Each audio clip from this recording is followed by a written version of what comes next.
Hindi po yan yung katulad nung ginagawa na ilan? 15 kilometers ba? Yung nagawa na 15 2 lane, meters. 15 15 meters meters ang lapad. Yan ang sa atin. kanilang lapad. Yung sa atin na Kaya 32, pag-aari 32, yan. 32 meters. At saka 56 million isang kilometro. Sus Mariosep.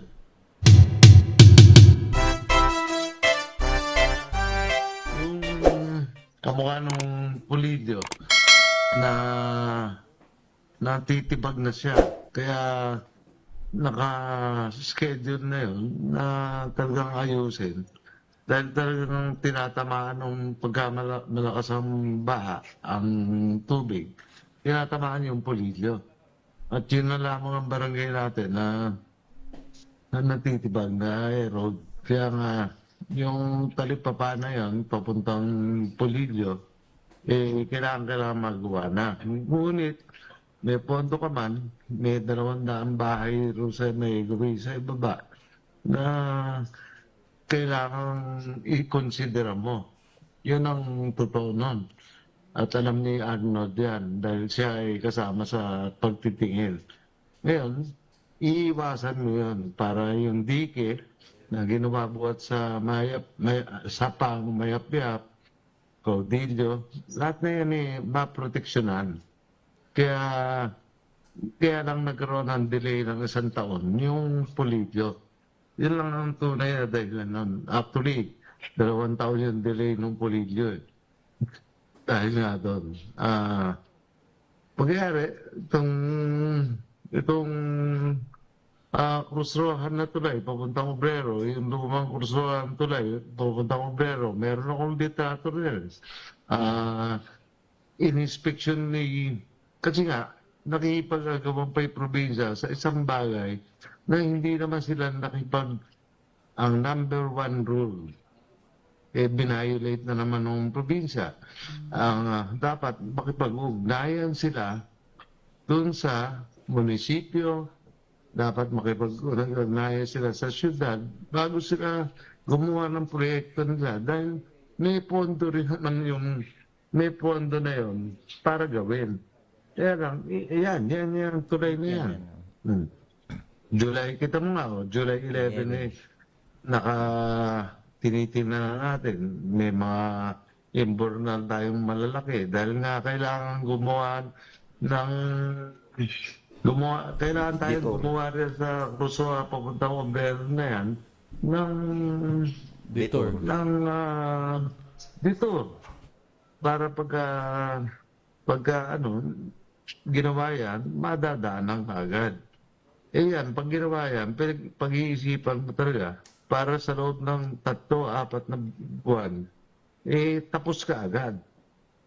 Meron naman tayong tulay na mag-uugnay pang isa. Yung maliit na tulay, pakita mo nga yung maliit na tulay. Dyan din ang labas nun. Yung papunta sa Natividad. Yung maliit na tulay sa Natividad. Madadaanan na ito yun din ang labas niyan. Dahil yun din ang sapa na yun. Pagpipilitan na naman ang dalawigan na sila gagawa. Yung bardis lang na pinagbigyan natin na gawin nila, hindi pa nila mayari-yari. Siguro 10 buwan na yun. Tayo, mabilis tayong gagawa. Dahil kumpleto tayo sa kagamitan. Dyan lang dadaan yung mga taga-Obrero. Yung mga taga-Cruzroa, dyan lang dadaan. Kaya pag ginawa natin yung maliit na tulay na yun, napakadali. Kaya nga yung flyover na yan, tapos na ng September yan. Sino man nakapagpagawa ng flyover sa Nueva Ecija? Hindi man national government. City government lang. Matatapos na yan ng September, Attorney Bidder, Attorney Edwin, Arnold, alam mo naman yun, Doc Nino. Yan Pagka pinakita mo, pag binuksan ko yung flyover nung Lakewood at binuksan ko ng September ito, tuloy-tuloy na po kayo ng Kalibambangan. Dire-diretso na. Oh. Dire-diretso na sa Kalibambangan. Kita mo nga, dinadaanan ng tao. Hindi man lang nila ma-appreciate yung inam. Kita mo ang pagmamahal natin sa magsasaka.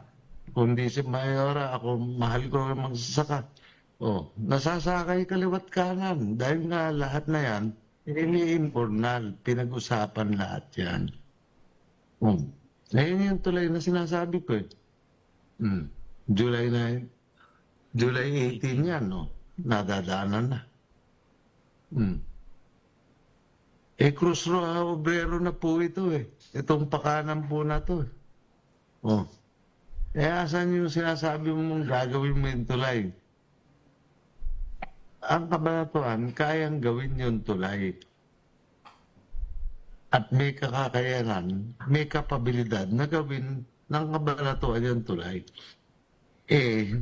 Tayo nga lang ang gumawa ng 1 kilometrong tulay. Ito naman yung tulay na to, 1.5 kilometro. Pinagtsatsagaan ng mga tiga Natividad, dadaanan. Pinagtsatsagaan ng mga tiga Pula Talavera, nadaanan. Dahil kasi, alam nila, pagka tayo gumawa, safe na safe, baby. At saka, Kong Jay, Light to. opo. Light to. Sabi ko nga, light to. Log E. Light to. Log E. Dati wala yan. Kedbu. Titinan lang yung mabuti. Pinag-isipan lahat. Pagka diniretso mo yan, barangay Sapang na. Pag-iari ng barangay Sapang, kita mo nga yung mga tiga-Barles. Hindi naman tayo nanalo sa Barles. Ngunit, alam mo, mahal natin yung mga taga-Barles. Diyan na sila dumadaan dahil nahihirapan silang dumaan. Yung mga taga-Barles, kakaliwa lang dito, papunta na sila sa Dalampang. Nakikita mo naman yung dumadaan. Ma-tricycle, man. Tapos makakarating ka sa Dalampang, may tulay rin. Pagdating mo, ayan, dumadaan, no? Dami. Kotse, mini dump truck, tricycle. Pagdating mo rin, pagbaba mo rin, buliran na, papunta ka ng Pula Talavera. Pula Cabanatuan, Pula Natividad, nakikinabang ang mga bayan. Pag binuksan ko, hindi ba ito Villar? Pag binuksan ko yung flyover, matagal nang pwedeng buksan yung flyover nung Lakewood . Pagka binuksan natin ng October lahat yan, tapos lahat yan, pati yung nakikita natin na, kita mo itong tulay na ito. Irrigation. Yung tulay na yan. Tulay yan sa Nia Canal.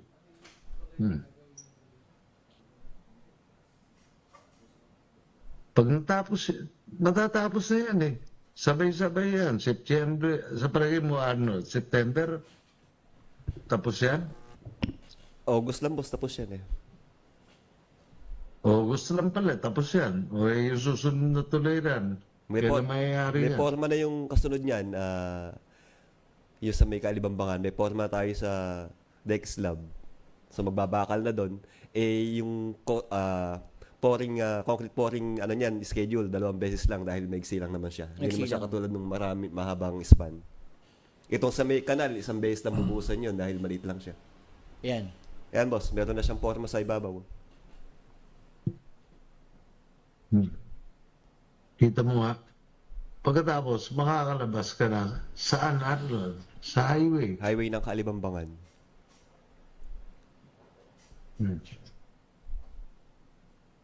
Pagkatapos, hindi naman tayo titigil dahil nga ididiretso natin doon sa kabilang Vergara Highway yan. Apo, ayan po. Oh. Kukonect po tayo. Sino dun sa- makikinabang? Lahat ng taong bayan. Kaya nga, mas maganda, September na natin buksan yung Lakewood, sama-sama yun. Sabay-sabay, isang ikot At na yan. ini-encourage ko po ang lahat ng taga-Kabanatuan, ang lahat ng taga-lalawigan ng Nueva Ecija, pakitingnan na po nyo yung Lakewood flyover. Please ho, marami hong nagbibisikleta, mga nakamotor rin hong nagdadaan, pwede na ho talagang daanan yan, pero hindi ho natin pinararaanan muna dahil ang intention natin, pagka pinaraanan yan, dire-diretso na po kayo ng Kalibambangan. Kaya napakaganda ho talaga ng view. Kitang-kita ho nyo yung, makikita po nyo yung ganda ng ating simbahan. Ganun din po ang ating paggalang sa kapatiran, ang Iglesia ni Cristo.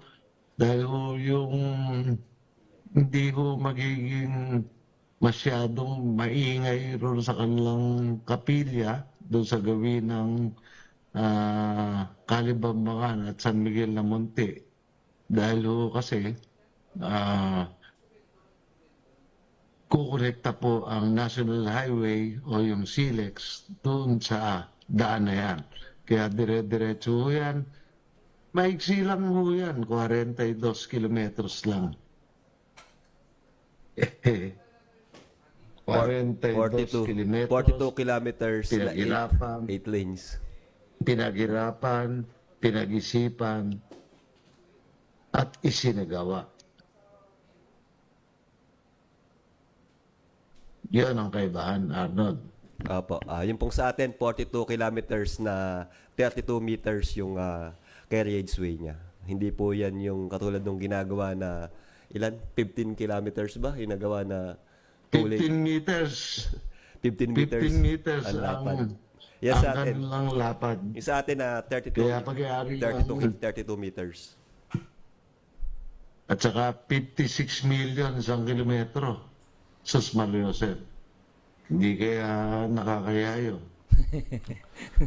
Ibig sabihin, kalahati lang, kulang pang kalahati ang lapad nung ginawa sa probinsya. Kulang pa. 32 yung sa atin Oo. yung sa kabila 15. 15 lang daw Na 15 kilometers ba total? 14. 14, 14 yung kilo- 57. 14 kilometers na 15 na meters lang. Yung sa atin, 42 kilometers na 32 meters ang width. 24 na taon yun, ha? Kulang pa pala sa 1 kilometro isang Sa taon. taon.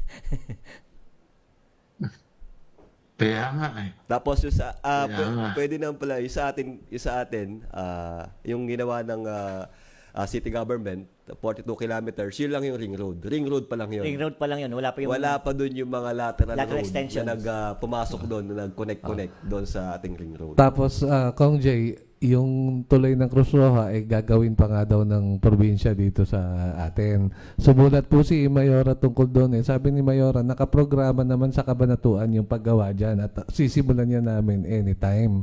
Ang sabi ni Mayora, pwedeng yung pondo dyan ay gamitin doon sa ibang mga bayan na mas higit na nangangailangan ng tulay.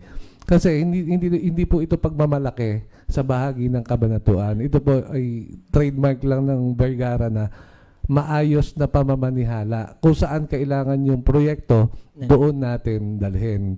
Yung tulay kasi ng Cruz Roja, nakaprograma na sa Kabanatuan, submitted naman sa probinsya yung ating annual investment program. So, gagawin ng Kabanatuan, gagawin din daw ng probinsya. Sabi nga ng Kabanatuan, baka naman mas kailangan yan kung tutusin doon sa ibang bayan So doon na lang dalhin yung pondo kasi nakaprograma sa Kabanatuan. Actually, attorney, talaga namang nung pa dapat nakaraan taon ginawa na natin yung tulay na yun. Kung mapapansin nyo, meron ng mga RC pipe na naka-standby doon sa ibabaw ng tulay na yun para talaga simulan na natin dahil sinemento natin yung kalsada doon eh. Ang kasunod na doon, yung paggagawa ng panibagong tulay. Subalit nagkaroon tayo ng problema doon sa magiging access. Kasi pag sinira natin yung tulay, walang access nung panahon na yun dahil hindi pa natin nagagawa yung isang tulay doon sa kabila. Alternate O route. yung alternate tulay natin. So, ang nangyari, pinatapos muna yung isang tulay na yung bago ngayon, saka natin sisimulan itong lumang tulay na talagang kailangan na i-repair. So, hindi naman sa kailangan ng ganun ka-urgent dahil meron na tayong bagong tulay na pwedeng gamitin kung sakasakaling sisimulan natin gawin itong tulay ng sa may gawing Cruz Roja na yan. Magkakaroon ng rerouting na daan yung mga taong Oh, bayan. ay halos, yun lang din kasi yun eh, magkasintapat lang yun eh. Kaysa gawin natin yung tulay doon sa kabila, magagawa pa tayo ng panibagong access road. road. Ginawa na natin yung isang tulay dito sa may Cruz Roja, yung bagong tulay doon, para meron ng ikutan yung mga commuters once na gawin natin itong nandito sa may gawing Cruz Roja na yan, yung luma. So, Yun ngayon, nga ang sinasabi ko kanina, Arnold. Ang sinasabi ko kanina, yung sapa na nung bagong tulay, yun din yung sapa. opo, yun din Ang po. pangalan ay Sarigsing. Opo, yun din po. Tsaka, Yun din yun eh. yun din yun, Kaya simentado, nga nakakatuwa eh.